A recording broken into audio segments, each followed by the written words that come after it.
Sa bawat pagsubok na hinaharap natin sa ating buhay, ito'y nagsisilbing pagkakataon upang magkaroon tayo ng pagbabago at siyang ikakauunlad ng ating pagkatao.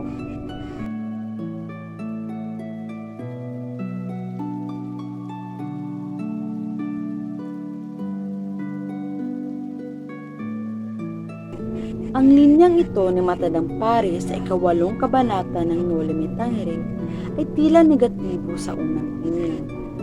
Ngunit kung atin itong unawain at bigyang kahulugan gamit ang konotatibong paraan, ito pala'y nagtataglay ng positibong mensahe patungkol sa kalikasan ng tao at buhay, kung saan ito ay nag-aanyaya sa atin na suriin ang ating sarili at mga pangyayari sa ating paligid.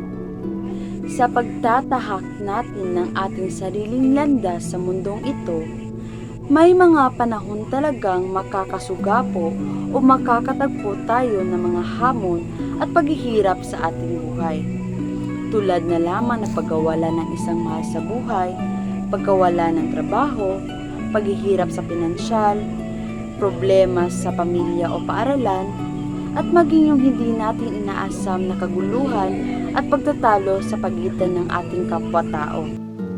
Ang mga ito ay maaaring maging malaking pagsubok sa ating pagkatao, ngunit dito rin lumalabas ang tunay nating nararamdaman o totoong emosyon base sa isang sitwasyon, gaya na lamang ng lumbay na pagkawala ng ating mahal sa buhay, lungkot ng pagkawala ng trabaho o paghihirap, takot at pangamba sa gitna ng kaguluhan, galit na ating nararamdaman sa ating kaalitan, at kawalan ng pag-asa sa panahon ng mabigat na problema.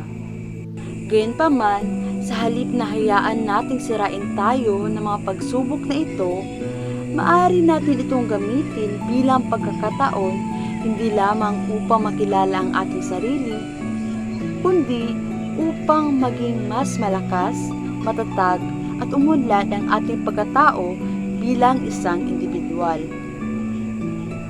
Kapag tayo naman ay nahaharap sa mga pagpupuna at pagtutol, maaari ay makaramdam tayo ng pagtatanggol sa ating sarili.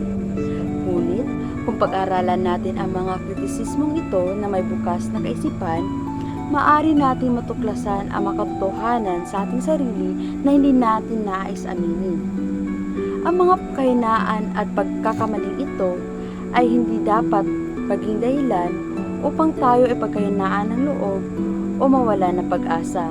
Sa halip, dapat itong maging inspirasyon upang tayo ay magbago at maging isang mabuting tao.